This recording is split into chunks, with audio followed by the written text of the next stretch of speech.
राधे राधे सभी दर्शकों को। स्वागत है आप सभी का मेरे YouTube चैनल में। आज हम बात करने वाले हैं शनिवार व्रत के बारे में। तो सबसे पहले हम विधि जान लेते हैं कि शनिवार का व्रत रखने के लिए क्या विधि होती है। तो विधि, इस दिन शनि की पूजा होती है। काला तिल, काला वस्त्र, तेल, उदड़ शनि को बहुत प्रिय है, इसलिए इनके द्वारा शनि की पूजा होती है। शनि की दशा को करने के लिए व्रत किया जाता है। शनि स्तोत्र का पाठ भी विशेष लाभदायक सिद्ध होता है। तो चलिए अब बात करते हैं कथा की। स्टार्ट करते हैं। एक समय सूर्य, चंद्रमा, मंगल, बुध, बृहस्पति, शुक्र, शनि, राहु और केतु इन ग्रहों में आपस में झगड़ा हो गया कि हम सब में सबसे बड़ा कौन है। सब अपने आप को बड़ा कहते थे। जब आपस में कोई निश्चय न हो सका तो सब के सब आपस में झगड़ते हुए इंद्र के पास गए और कहने लगे कि आप सब देवताओं के राजा हो, इसलिए आप हमारा न्याय करके बतलाओ कि हम नवग्रहों में सबसे बड़ा कौन है। राजा इंद्र इनका प्रश्न सुनकर घबरा गए और कहने लगे कि मुझ में यह सामर्थ्य नहीं है जो किसी को बड़ा या छोटा बतलाऊं। मैं अपने मुख से कुछ नहीं कह सकता हूँ। हाँ, एक उपाय हो सकता है। इस समय पृथ्वी पर राजा विक्रमादित्य दूसरों के दुखों का निवारण करने वाले हैं, इसलिए तुम सब मिलकर उन्हीं के पास जाओ, वहीं तुम्हारे दुखों का निवारण करेंगे। ऐसा वचन सुनकर सभी ग्रह देवता चलकर भूलोक में राजा विक्रमादित्य की सभा में जाकर उपस्थित हुए और अपना प्रश्न राजा के सामने रखा। राजा उनकी बात सुनकर बड़ी चिंता में पड़ गए कि मैं अपने मुख से किसको बड़ा और किसको छोटा बतलाऊं। जिसको छोटा बतलाऊंगा वही क्रोध करेगा। परंतु उनका झगड़ा निपटाने के लिए एक उपाय सोचा। उन्होंने सोना, चांदी, कांसा, पीतल, सीसा, रांगा, जस्ता, अभ्रक और लोहा नवों धातुओं के 9 आसन बनवाए। सब आसनों को क्रम से, जैसे सोना सबसे पहले और लोहा सबसे पीछे बिछाए गए। इसके पश्चात राजा ने सब ग्रहों से कहा कि अब आप सब अपने अपने सिंहासन पर बैठिए।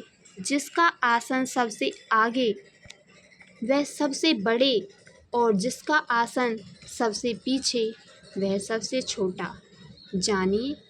क्योंकि लोहा सबसे पीछे था और वह शनिदेव का आसन था, इसलिए शनिदेव ने समझ लिया कि राजा ने मुझको सबसे छोटा बना दिया है। इस पर शनि को बड़ा क्रोध आया और कहा कि राजा, तू मेरे पराक्रम को नहीं जानता। सूर्य एक राशि पर 1 महीना, चंद्रमा 2.25 महीना 2 दिन, मंगल 1.5 महीना, बृहस्पति 13 महीना, बुध और शुक्र 1 महीने, परंतु मैं एक राशि पर 2.5 अथवा 7.5 साल तक रहता हूँ। बड़े बड़े देवताओं को भी मैंने भीषण दुख दिया है।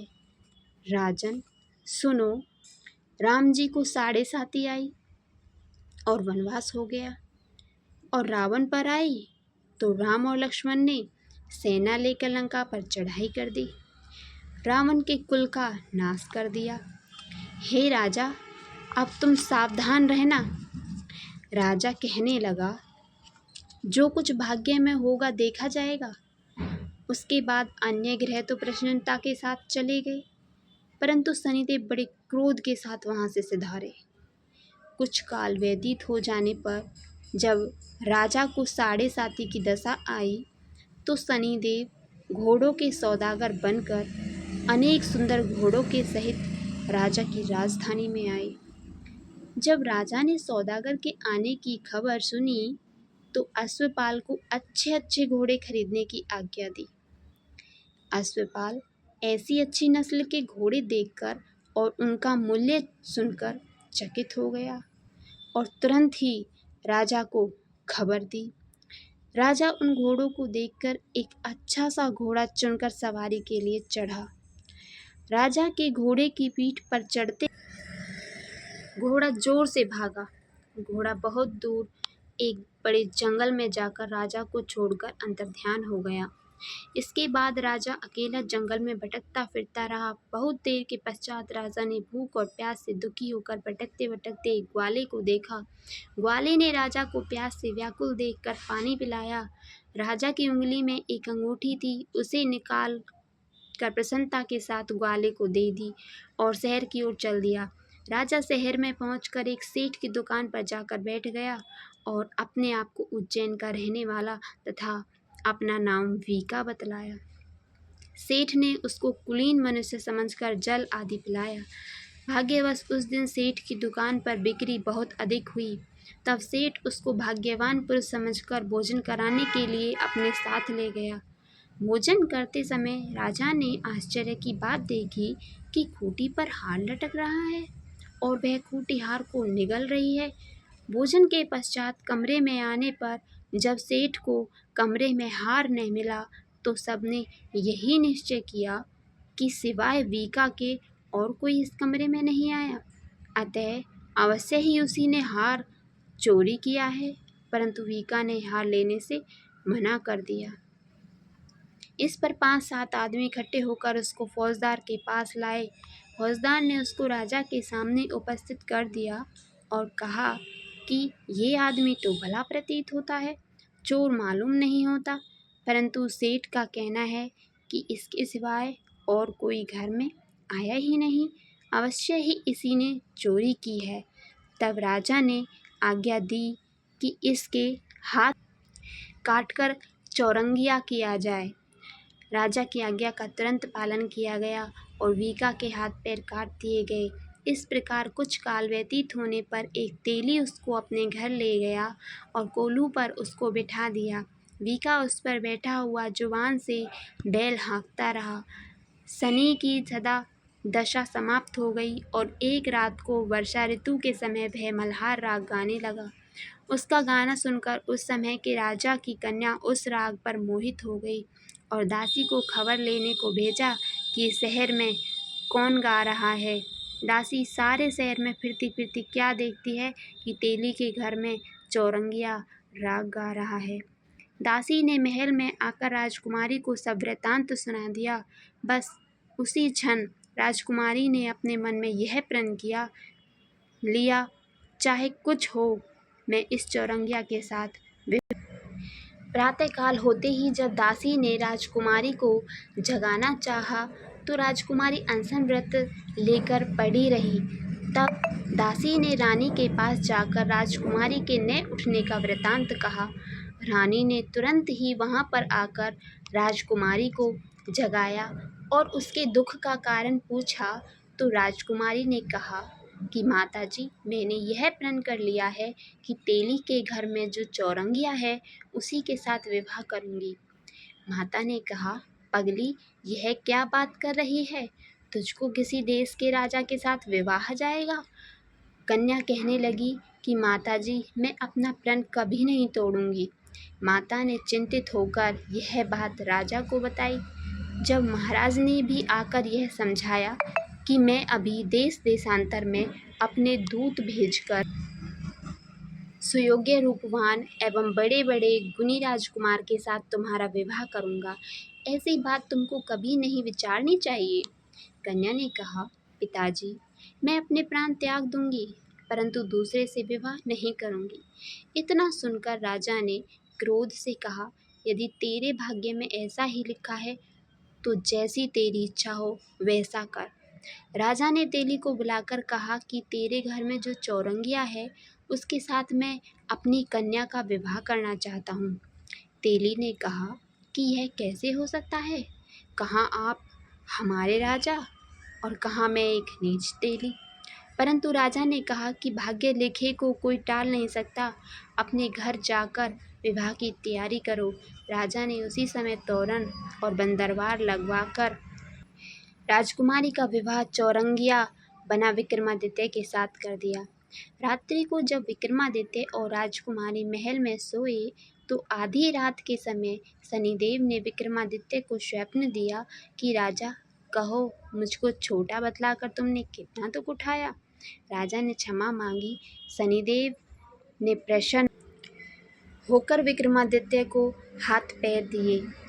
तब राजा ने कहा, महाराज, मेरी प्रार्थना स्वीकार करें कि जैसा दुख आपने मुझे सौंप दिया है ऐसा और किसी को न दें। शनिदेव ने कहा कि तुम्हारी यह प्रार्थना स्वीकार है। जो मनुष्य मेरी कथा सुनेगा या कहेगा उसको मेरी दशा में कभी किसी प्रकार का दुख नहीं होगा, और जो नित्य ही मेरा ध्यान करेगा या चींटियों को आटा डालेगा उसके सब मनोरथ पूर्ण होंगे। इतना कहकर शनिदेव अपने धाम चले। राजकुमारी की आँख खुली और उसने राजा के हाथ पांव सही सलामत देखे तो आश्चर्य को प्राप्त हुई। उसको देखकर राजा ने अपना समस्त हाल कहा कि मैं उज्जैन का राजा विक्रमादित्य हूँ। यह बात सुनकर राजकुमारी अत्यंत प्रसन्न हुई। प्रातःकाल राजकुमारी से उसकी सखियों ने पूछा तो उसने अपने पति का समस्त वृत्तांत कह सुनाया। तब सबसे प्रसन्नता प्रकट की और कहा कि ईश्वर ने आपकी मनोकामना पूर्ण कर दी। जब उस सेठ ने यह बात सुनी तो वह विक्रमादित्य के पास आया और राजा विक्रमादित्य के पैरों पर गिरकर क्षमा मांगने लगा कि आप पर मैंने चोरी का झूठा दोष लगाया, अतः आप मुझको जो चाहे दंड दें। राजा ने कहा, मुझ पर शनिदेव का कोप था, इसी कारण यह सब दुख मुझको प्राप्त हुआ। इसमें तुम्हारा कोई दोष नहीं। तुम अपने घर जाकर अपना कार्य करो। सेठ बोला कि मुझे तभी शांति होगी जब आप मेरे घर चलकर प्रीतिपूर्वक भोजन करेंगे। राजा ने कहा, जैसी आपकी मर्जी हो वैसा ही करें। सेठ ने अपने घर जाकर अनेक प्रकार के सुंदर भोजन बनवाए और राजा विक्रमादित्य को प्रतिभोज। जिस समय विक्रमादित्य भोजन कर रहे थे, एक अत्यंत आश्चर्य की बात सबको दिखाई दी। जो खूंटी पहले हार निकल गई थी, अब हार उगल रही है। जब भोजन समाप्त हो गया तो सेठ ने हाथ जोड़कर बहुत सी मोहरें राजा को भेंट की और कहा कि मेरे श्री कंवर नामक एक कन्या है, उसका पानी ग्रहण आप करें। इसके बाद सेठ ने अपनी कन्या का विवाह राजा के साथ कर दिया और बहुत सा दान दहेज आदि दी। इस प्रकार कुछ दिनों तक वहाँ निवास करने के पश्चात विक्रमादित्य ने राजा के शहर के राजा से कहा कि अब मेरी उज्जैन जाने की इच्छा है। फिर कुछ दिन के बाद विदा लेकर राजकुमारी मन भावनी सेठ की कन्या श्री कंवरी तथा दोनों जगह के दहेज में प्राप्त अनेक दास दासी रथ और पालकियों सहित विक्रमादित्य उज्जैन की तरफ चले। जब शहर के निकट पहुँचे और पुरवासियों ने राजा के आने का संवाद सुना तो समस्त उज्जैन की प्रजा अगवानी के आई। तब बड़ी प्रसन्नता से राजा अपने महल में पधारे। सारे शहर में बड़ा भारी महोत्सव मनाया गया और रात्रि को दीपमाला की गई। दूसरे दिन राजा ने शहर में यह सूचना कराई कि शनिश्चर देवता सब ग्रहों में सर्वोपरि हैं। मैंने इन छोटा बतलाया, इसी से मुझको यह दुख प्राप्त हुआ। इस कारण सारे शहर में सदा शनिश्चर की पूजा और कथा होने लगी। राजा और प्रजा अनेक प्रकार के सुख भोगती रही। जो कोई शनिश्चर की इस कथा को पढ़ता है या सुनता है, शनिदेव की कृपा से उसके सब दुख दूर हो जाते हैं। शनिवार की कथा को व्रत के दिन अवश्य पढ़ना चाहिए। ओम शांति, ओम शांति, ओम शांति। इसके बाद शनिदेव जी की आरती। अगर आपने हमारे चैनल को सब्सक्राइब नहीं किया है तो हमारे चैनल को सब्सक्राइब करें, वीडियो को लाइक करें। इस चैनल पर आपको सभी प्रकार की कथाएं सुनने को मिलेंगी। आने वाले सभी त्योहारों के बारे में बताया जाएगा। तब तक के लिए राधे राधे। सभी को मिलते हैं आपको एक और नई वीडियो के साथ, एक नई कहानी व कथा के साथ। राधे राधे। जय शनिदेव।